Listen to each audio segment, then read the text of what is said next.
we, the non-Muslims of this country, don't feel safe. I think it was Martin Luther King Jr. who said that for evil to go on, good men will be quiet. And what they are trying to do in this country is to get us to be quiet by intimidation, by different things. But I can't keep quiet. I have tried to keep quiet. I can't keep quiet. I was crying in my sleep, literal tears this night. I slept maybe at 3 o'clock today. I thought I read something in the afternoon that bothered me all day. And I thought I had silenced it, but it won't go away. And at night, I just found myself crying. I want Mr. President to see this, because my address is to the president again.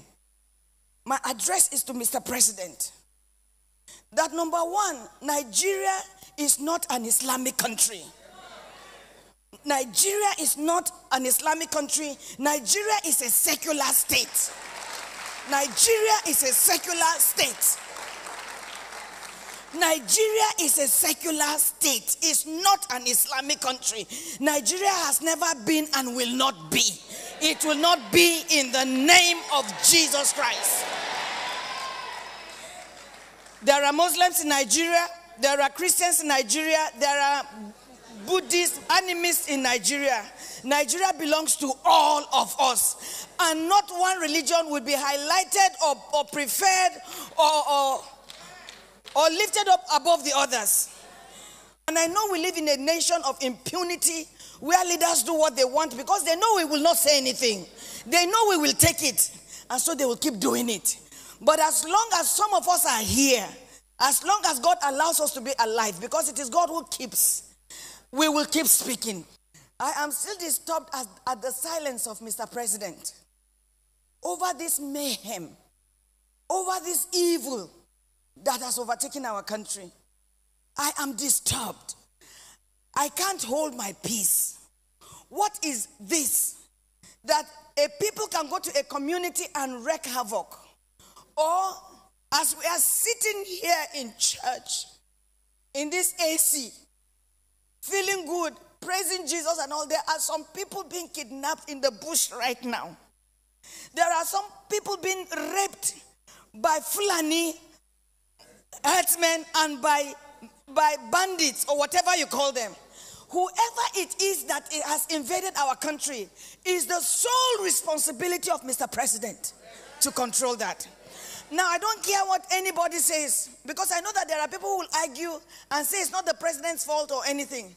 But to the best of my knowledge, everything that happens on this campus is my responsibility.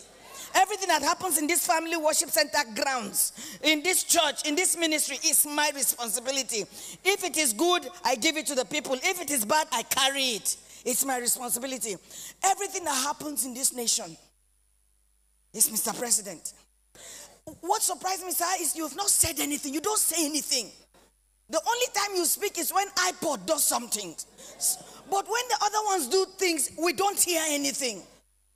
The particular story I'm going to read this morning is not, I've not verified it, but it is exactly what happened to somebody in this church. Exactly. In fact, the one in this church, maybe not as worse, because you can't quantify, you can't grade them. But I'll tell you the little difference between what happened to that person and what I'm about to read. And it's not the first one, it's not the second one. This one just happened to have come to me yesterday, and it gripped my heart, and it reminded me of the other ones that I know of. The other ones that I can say, this is... So this person articulated it so well, and it broke my heart. This happened to a Muslim woman, but this is a long story, and I'm going to read it. So this woman came from somewhere, maybe America, or London, or from somewhere outside this country. She's a Nigerian with her husband, Muslim, committed Muslim people. I have tried to hold myself, I can't. So she writes, it took me a long time of reflection to put this piece together. First, let me thank my husband for the emotional support, the counseling, and for his belief in the creator of heaven and earth, which we call God or Allah. The journey began in Auchi.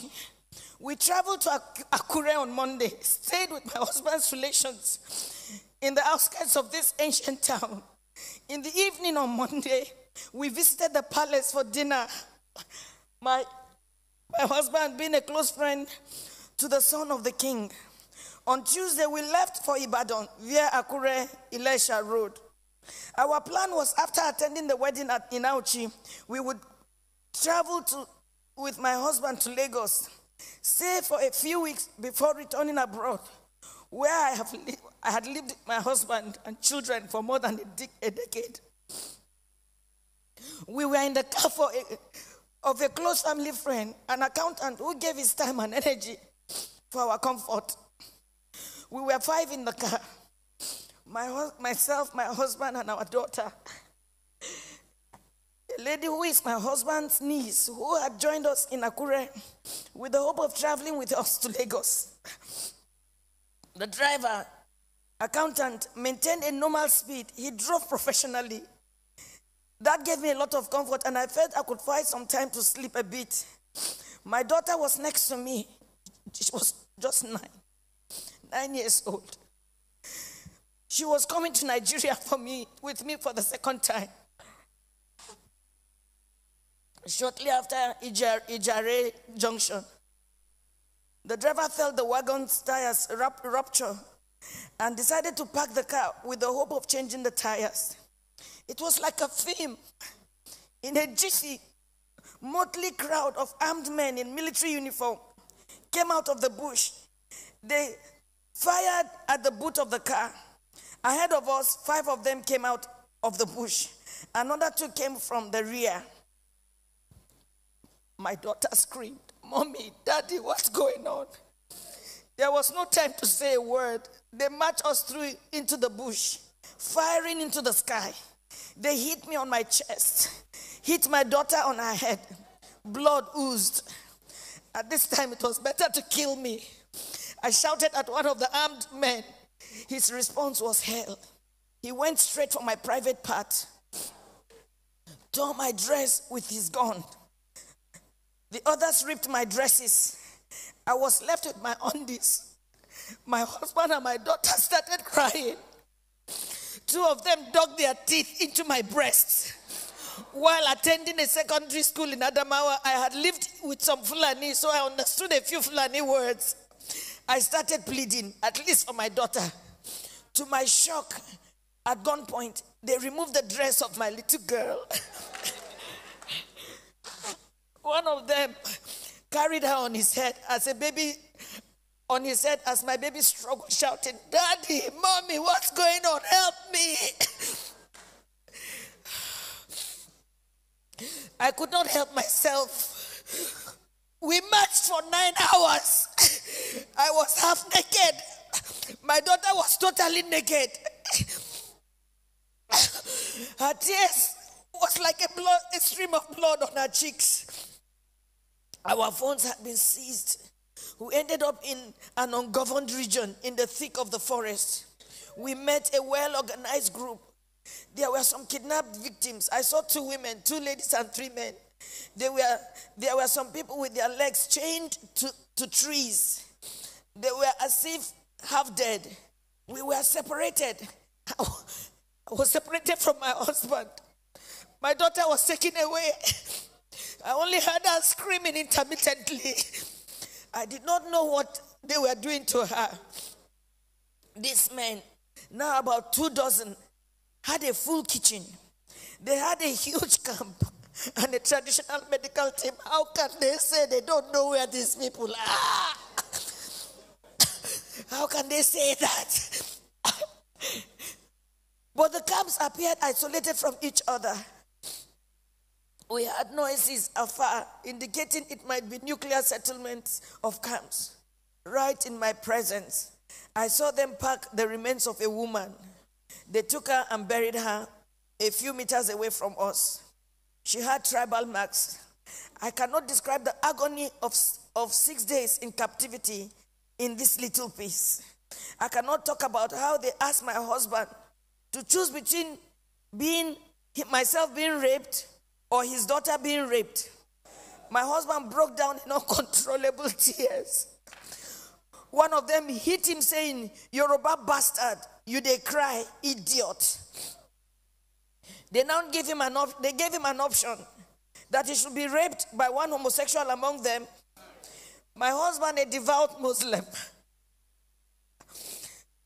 My husband is a devout Muslim. He told them that homosexual and rape of any kind was against Islam. They hit him with the butt of AK-47. What do you know about Islam? You can imagine, you are being asked to choose between being raped by a homosexual, your daughter just 9 years old, or your wife being raped. They gave the fourth option. If you fail to choose one, we would rape your daughter, rape you, the man, and rape me, the wife. I made myself the sacrificial lamb. My husband begged, saying they should name any price. One of them asked him to bend down. 3 beastly criminals sat on his back, jumping until he was too weak to stand.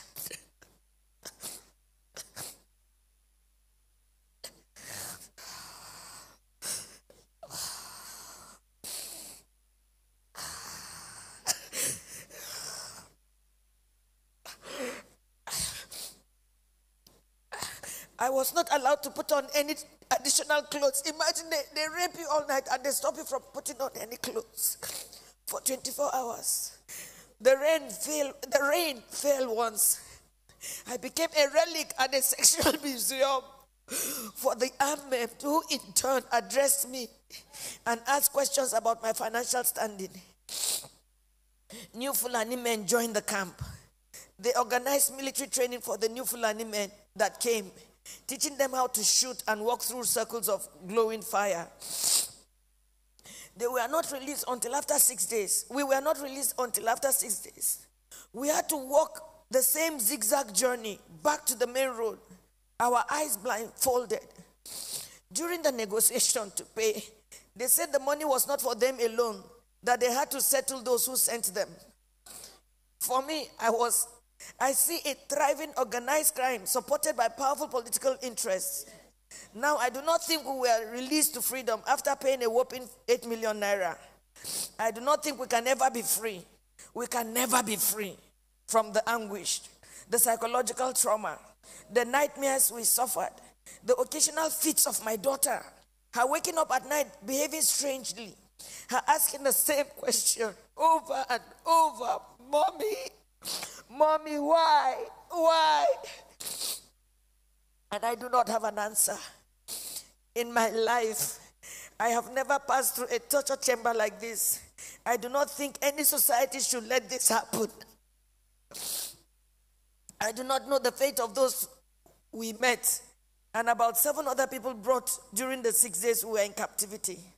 What I saw was a nation that has collapsed, but pretends she lives. A people on life support. Crime is not restricted to Fulani people alone. We have Yoruba criminals, but I don't think Yoruba criminals are this beastly. These elements are savages. I can't imagine Yoruba thieves going to Sokoto or Maiduguri to kidnap Fulani people and keep them in their own bushes. It gives me mental torture that this is happening, and some people are even trying to justify or look for excuses. Well, as a devout Muslim,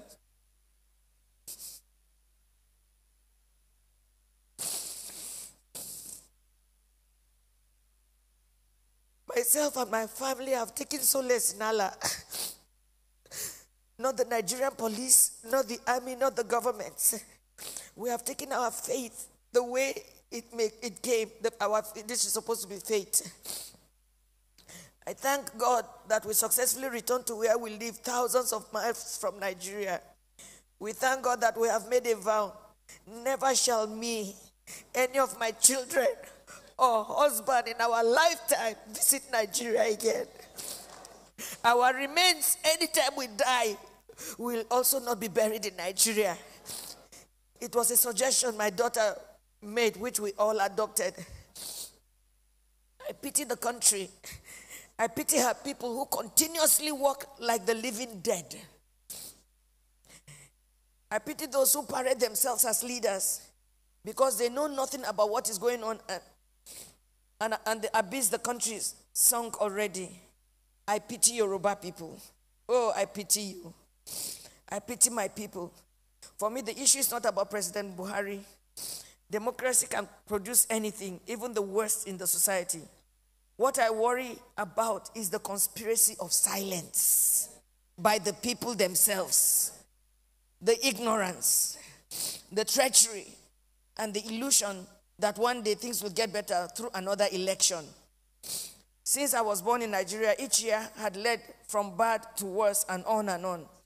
I do not have a solution to what is going on, but I think very soon hell will let loose upon the earth as long as there is no law and order and anarchy and the rule of brutes in the order of the day. Once again, there can never be anything more comforting than my husband, who saw what I went through, but was able to encourage me, and even encourage me to write this little piece after months of agony and sociological imbalance. Good night, Nigerians. I told you that there was a little difference between this particular case and the person in our church that this happened to. After a lot of them sexually did whatever they did, she started bleeding. They took sand and shoved and pumped into her to stop the bleeding. So this, I'm not reading what I haven't heard. I'm just glad that these people articulated their own. Mr. President, sir, this is the country that millions joyfully gave over to you. The blood of every child, every man, every woman, every boy, every girl, every old man will be required in your hands or from your hands, because the buck stops with you. I am still amazed at your silence, sir. I'm amazed.